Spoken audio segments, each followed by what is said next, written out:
আমি চাই না আমার আদরের বান্দারা জাহান্নামে যাবে, কারণ আমি এদেরকে বড় দুর্বল করে বানাইছি। ওয়া খুলিকাল ইনসানু যায়ীফা, মানুষের মতো দুর্বল কিছু বানাই নাই। এই মানুষ এতটাই দুর্বল, সূর্যের গরম সইতে পারে না, মশার কামড় সহ্য করতে পারে না। এই মানুষগুলোকে আমি আল্লাহ চাই না ওরা জাহান্নামের আগুনে জ্বলবে, ওরা কবরে গিয়া মাটির চাপা খাবে। আমি আল্লাহ চাই আমার প্রত্যেকটা বান্দা বান্দি যেন জান্নাতি হইয়া কবরে আসতে পারে। এরপরেও যারা মেজাজটা গরম করিয়া দুনিয়ার মোহে পড়িয়া আমি আল্লাহর সাথে গাদ্দারি করিয়া আলেম ওলামাদের বিরুদ্ধে চলে যাবি, তোরা একটু শুনিয়া রাখ, আল্লাহর কোরআনের ঘোষণা শুনিয়া রাখ। আল্লাহর কোরআনটা কেমন সত্য, আজও পর্যন্ত কোরআনের চ্যালেঞ্জ কোনো বেঈমান গ্রহণ করতে পারে নাই। আজও পর্যন্ত কোরআন একটা ভুল কেউ বের করতে পারে নাই। ওই কোরআনটা এত সত্যই যে বিধর্মীরা চ্যালেঞ্জ দিয়া কোরআনের ভুল বের করতে গিয়া কালেমা পরে মুসলমান হয়ে গেল, হিন্দু মুসলমান হলো, ইহুদি মুসলমান হলো, খ্রিস্টানেরা মুসলমান হলো, বৌদ্ধ ধর্মের লোকেরা মুসলমান হয়ে গেল। আমার নবী কেমন সত্যবাদী নবী, 63 বছর জীবনে ভুলেও কখনো একটা মিথ্যা কথা বলেন নাই। ও এলাকার মুসলমান, একটা মানুষ দ্বিতীয় একটা মানুষের নাম বলো। এত আদর্শের গান গাইলা, আব্রাহাম লিঙ্কনের আদর্শ, মাও সেতুংয়ের আদর্শ, লেনিন কালমার্সের আদর্শ, প্লেটোর আদর্শ, এমন একটা আদর্শের গার্ডিয়ানের নাম বলো যেই বান্দার জীবনে মিথ্যা বলে নাই। দুনিয়াতে একটা মানুষ, একজন ব্যক্তি রহমাতুল লিল আলামিন, কেমন নবী আমার যার জীবনে 63 বছর হায়াতে ভুলেও কোনো একটা মিথ্যা কথা বলেন নাই। বেঈমানেরা পর্যন্ত আমার নবীকে সততার কারণে কি উপাধি দিয়েছিল বলো? আল আমিন উপাধি দিয়েছিল। ওই নবীর কথা সত্য। এ নবীর উম্মতেরা, মাথায় আল্লাহ ব্রেন দিয়েছে, একটু চিন্তা কর। যদি কোনো ধোকায় পড়িয়া থাকো, অন্তরের একটু জিজ্ঞাসা কর, ওরে যদি বুঝি হুজুরে মিথ্যা কয়। লক্ষ লক্ষ নবীরা তো মিথ্যা বলতে পারেন না, লক্ষ লক্ষ সাহাবায়ে কেরাম মিথ্যা বলতে পারেন না, লক্ষ কোটি কোটি ওলামায়ে কেরাম মিথ্যা বলতে পারেন না। নবীদের কোনো গুনাহ নাই, এরপর মরণ পর্যন্ত কান্নার আওয়াজ। অন্ধকার কবরে আমি একা কেমন করে থাকবো? সাহাবায়ে কেরাম মিথ্যা বলেন নাই। এত বড় বুজুর্গ, এত বড় তাকওয়াওয়ালা, এত বড় ইলমওয়ালা, এত বড় আমলওয়ালা, এরপর মরণ পর্যন্ত কান্না করলেন। আবু বকর কত দামি, নবীর প্রধান খলিফা। সারা দুনিয়ার মুমিনের নেক আমল যদি এক পাল্লায় দেওয়া হয়, আবু বকরের নেকের পাল্লা ভারী হয়ে যাবে। সেই আবু বকর, ওমর, ওসমান, আলী সহ 10 জন সাহাবার নামে জান্নাতে টিকিট দিলেন। জান্নাতের টিকিট আমার আল্লাহ দিয়া দিলেন জিন্দা অবস্থায়। সেই আবু বকরের মতো বান্দা একটা বকরির বাচ্চা হাতের মধ্যে ধরিয়া কয়, এ বকরির বাচ্চা, আজকে তোর কপাল ভালো, আমি আবু বকরের কপাল বড় ভয়ঙ্কর, তোরে মানুষ জবাই করিয়া খেয়ে ফেলবে। আমি আবু বকরের কি পরিণাম ফল হবে জানা নাই। কিয়ামতের ময়দানে আমি আবু বকরকে দাঁড়াইতে হবে, আমার মাথার উপরে সূর্যের তাপ শুরু হয়ে যাবে, জমিনটা তামা। আমি আবু বকরের উলঙ্গ হইয়া মালিকের দরবারে দাঁড়াইতে হবে। এরপরে আমল নামা ডান হাতে আসে না বাম হাতে আসে জানা নাই। এরপরে আমার পরিণাম ফল জান্নাত হবে নাকি জাহান্নাম হবে জানা নাই। আবু বকর কান্না করেন, ওমরে ফারুক কান্না করেন। আবু বকরের মতো বান্দা জান্নাতের টিকিট পাইয়া জাহান্নামের ভয়ে যদি কান্না করেন, আপনার আমার কি পরিমাণ কান্না করা দরকার? এরে বান্দা, আল্লাহ তো এই কথা বলে না, সব দুনিয়াদারি বাদ দিয়া, চাকরি বাদ দিয়া, লেখাপড়া বাদ দিয়া, বিয়া শাদী বাদ দিয়া শুধু আল্লাহরে ডাকো।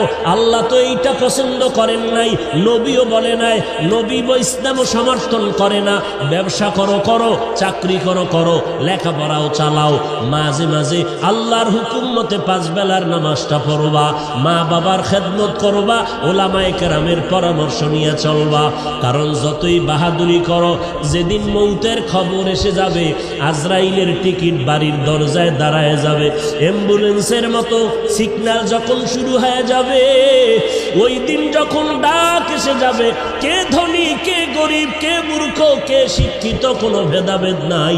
বাজারের 3টা সাদা কাফন রেডি হয়ে যাবে, কবরের সাইজও সমান হয়ে যাবে। কাফনের মধ্যে প্যাকেট করিয়া যখন জানাজার খাটিয়ে উঠাইবে, কে পীর কে মূর্খ কোনো মুরিদ ভেদাভেদ নাই, কে ওস্তাদ কে ছাত্র ভেদাভেদ নাই, কে ধনী কে গরিব কোনো ভেদাভেদ নাই।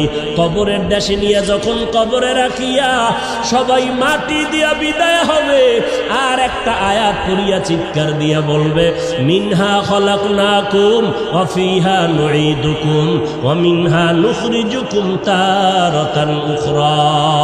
সবাই চলে গেল। ওই কবরে 2 ফেরেশতা হাজির। ফেরেশতা আসিয়া মাথার মুষ্টি খুলবে, পায়ের মুষ্টি পুরাটাই খুলবে। 3টা প্রশ্ন তোমাকে আমাকে করবে। সমস্ত মানুষের বেলায় 3টা প্রশ্ন। রবের পরিচয় দাও, ধর্মের পরিচয় দাও, রহমাতুল লিল আলামিনের পরিচয় দাও। মদিনার নবী বলেন, যারা দুনিয়াতে রবের গোলামি করে যাবে তারা কবরে গিয়া জবাব দিবে, রব্বি আল্লাহ, আমার রব একমাত্র কে? দুনিয়াতে যারা ইসলাম মেনে চলবে কবরে গিয়া জবাব দিবে, দীনিয়াল ইসলাম, আমার ধর্মের নাম কি? দুনিয়ায় যারা নবীর সুন্নতের আমল করে যাবে, আঙ্গুলের নখগুলো কেমনে কাটবে সেখানেও সুন্নাত, মাথার চুলগুলো কেমনে রাখবে সেখানেও সুন্নাত, বান্দা জুতা কেমনে পরবে সেখানেও সুন্নাত। সুন্নতের আমল করিয়া যারা কবরের বিছানায় শুয়ে যাবে, একটা রাস্তা বানাইয়া মদিনাওয়ালা নবীকে দেখাইয়া বলবে, চিনো লোকটাকে, চিনো নিরে কবরওয়ালা বলো। যারা আমার মাওলার মোহাব্বতে নবীজির আশিক হইয়া কবরে যাবে, নবীরা আশিকেরা নবীরে দেখিয়া চিনে ফেলবে, বলবি নি তো আমার মায়ার নবী। যেই নবীকে না দেখিয়া টুপি পরলাম, দাড়ি রাখলাম, কত মানুষ টুপিওয়ালা বলে গালি দিল, দাড়িওয়ালা বলে গালি দিল, তারপরও টুপি ফালাই নাই, দাড়ি ফালাই নাই। আল্লাহর নবীর সুন্নতের মেসওয়াকটা পকেটে নিয়ে চলছি, কত মানুষ কত উপহাস করেছে, তারপরও সুন্নাত সারি নাই। নবীজি বলেন, সাথে সাথে আল্লাহ তাআলার গায়বী আওয়াজ এসে যাবে।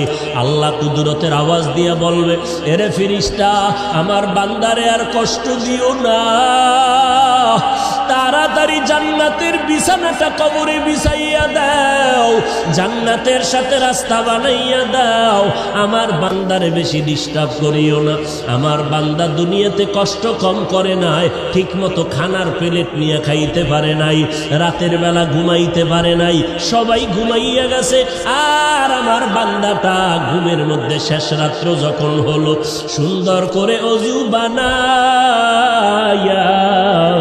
যায় নামাজ বিছাইয়া সিজদায় গিয়া কান্না করে বলেছে, হে মালিক, তুমি আমার রব, তুমি আমাকে মাফ করে দাও, গুনাহগার বলে তাড়াইয়া দিও না রে আল্লাহ। এই বান্দাটা সারা রাত জিহ্বাটা দিয়া জিকির করে করে কাটাইতো। এই বান্দা রাস্তায় হাঁটতো, আবার মাঝে মাঝে আমি আল্লাহরে ডাকতো। খানা খাইতে বসিয়াও আহ আহ বলে শব্দ উচ্চারণ করত। অন্তরের মধ্যে একটা জ্বালা ছিল, মালিকের কোথায় গেলে পাওয়া যায়। এই বান্দা আলেম ওলামা পাইলে দৌড়াইতো, কোরআনের বয়ানের আওয়াজ পাইলে দৌড়াইয়া যাইতো। এরে খালি কান্নার আওয়াজ। আল্লাহ পাক বলবে, আর দেরি করিও না, তাড়াতাড়ি আমার বান্দারে ঘুমের ব্যবস্থা করে দাও। জান্নাতের হাওয়া বাতাস পাইয়া আমার বান্দা জাহান কবরের মধ্যে আরামে ঘুমাবে, কেউ ডিস্টার্ব করবে না, কিয়ামত পর্যন্ত আমার বান্দা ঘুমাইতে থাকবে। মদিনার নবী আফসোস করে বলেন, যারা রবের গোলামি না করিয়া কবরে যাবে, ইসলাম না মানিয়া কবরে যাবে, সুন্নতের আমল না করিয়া কবরে যাবে, এই কবরে যাওয়ার পরে নাফার 3টা প্রশ্ন করা হবে। রবের পরিচয় দাও, ধর্মের পরিচয় দাও, রহমাতুল লিল আলামিনের পরিচয় দাও। যখন এই প্রশ্ন করা হবে, মদিনার নবী আফসোস করে বলে, গুনাহগার তো জবাব দিতে পারবে না, শুধু একটা শব্দ বলবে, হা হা লা আদরি, হা হা লা আদরি। আফসোস, বড় আফসোস, আমি কিছুই জানি না, কিছুই জানি না।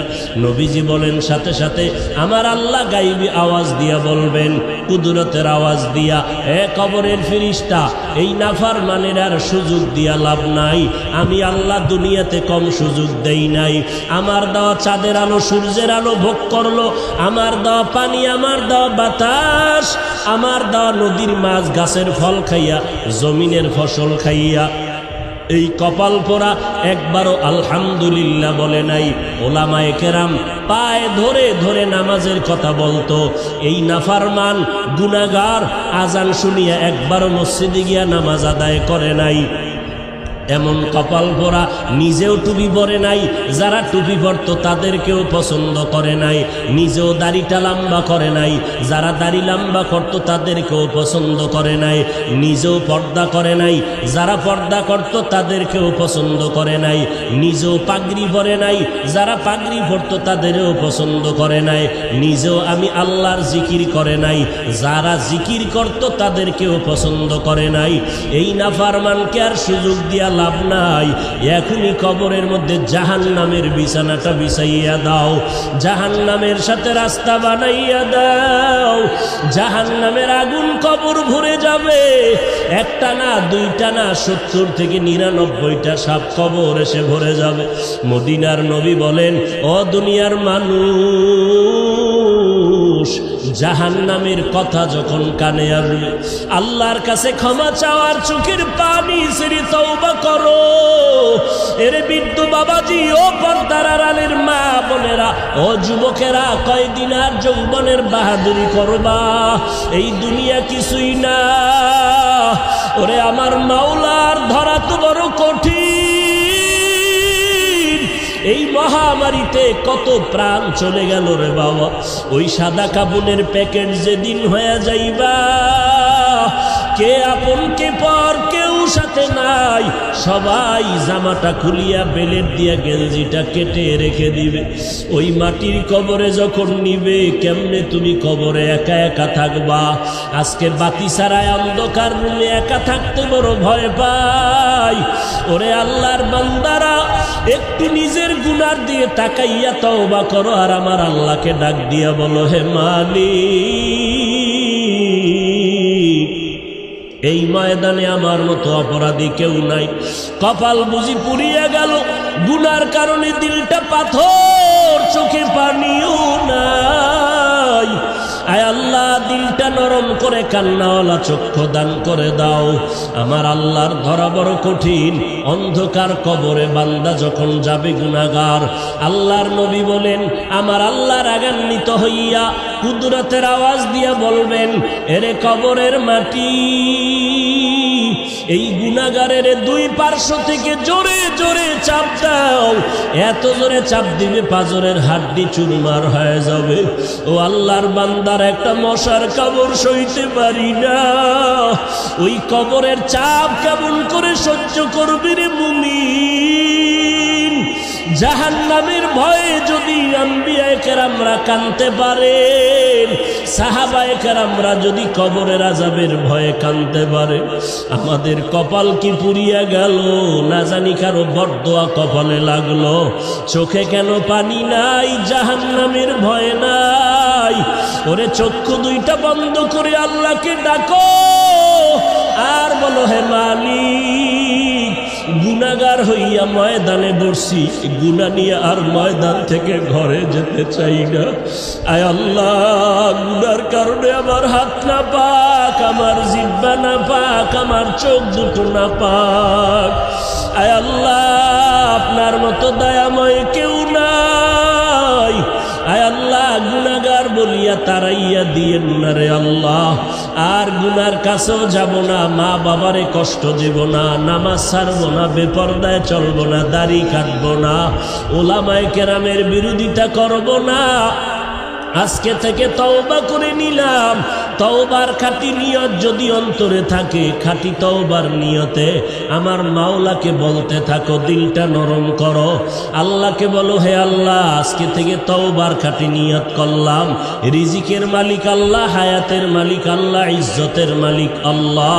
অতএব দুনিয়ার কাউকে ভয় করিয়া লাভ নাই, কারো গোলাম হইয়া লাভ নাই। আল্লাহ যেদিন ডাক দিবে আমারে কেউ ধরে রাখতে পারবে না, রিজিকের ব্যবস্থা আল্লাহ করবেন। অতএব রিজিকের জন্য কারো পায়ের কাছে যাওয়ারও প্রয়োজন নাই।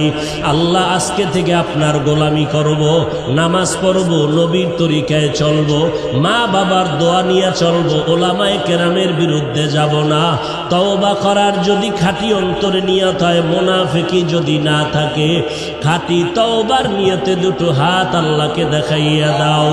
আয় আল্লাহ মেহেরবানি করে হাতগুলো কবুল করে নেন, তওবা কবুল করে নেন, তওবার উপরে মজবুত হইয়া চলার তৌফিক দান করেন।